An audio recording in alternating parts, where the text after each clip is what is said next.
দেখুন, পেট্রোল পাম্পে শুধু পেট্রোলই পাওয়া যায় না, এখানে মানবিকতাও দেখতে পাওয়া যায়।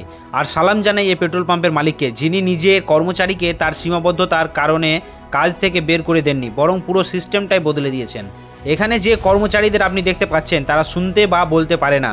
পেট্রোল পাম্পে যখন কোনো গ্রাহক এসে বলে 100 অথবা 500 বা 1000 টাকার পেট্রোল দিতে তাদের জন্য কঠিন হয়ে যেত। মালিক চাইলে অন্য কাউকে কাজে রেখে দিতে পারতেন, কিন্তু তিনি তা করেননি।